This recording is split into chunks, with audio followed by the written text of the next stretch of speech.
the bees and wasps and the hornet.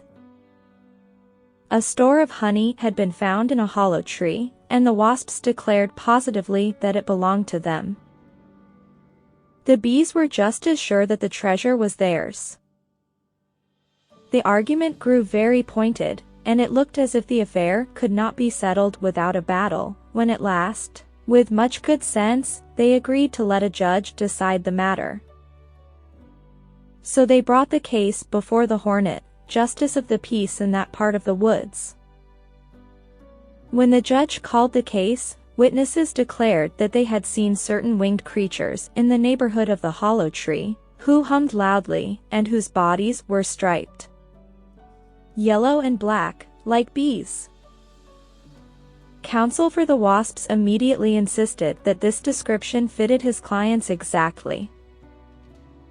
Such evidence did not help Judge Hornet to any decision, so he adjourned court for 6 weeks to give him time to think it over.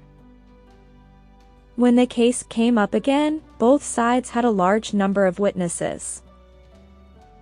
An ant was first to take the stand, and was about to be cross-examined, when a wise old bee addressed the court. "Your Honor," he said, "the case has now been pending for 6 weeks. If it is not decided soon, the honey will not be fit for anything. I move that the bees and the wasps be both instructed to build a honeycomb. Then we shall soon see to whom the honey really belongs." The wasps protested loudly. Wise Judge Hornet quickly understood why they did so. They knew they could not build a honeycomb and fill it with honey. "It is clear," said the judge, "who made the comb and who could not have made it.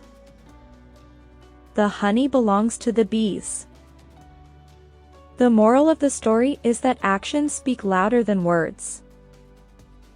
The story teaches us that it is not enough to claim ownership or make empty promises, but we must prove our abilities through our actions. In the story, the wasps and the bees both claimed ownership of a store of honey found in a hollow tree. They could not settle the dispute, so they brought the case before the Hornet, who acted as a judge. Witnesses were called, but the evidence was inconclusive.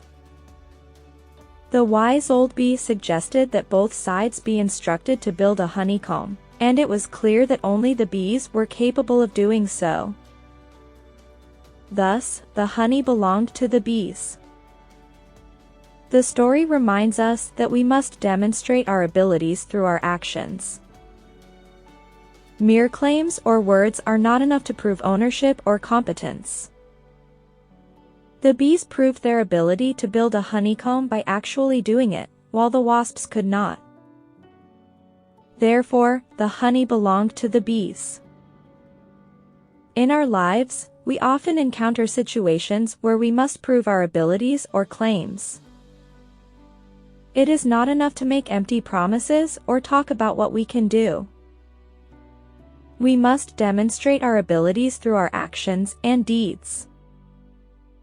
The story encourages us to take action and prove ourselves through our accomplishments, rather than relying on words alone. Thank you for watching. If you like what you see, please support my channel by hitting the subscribe button.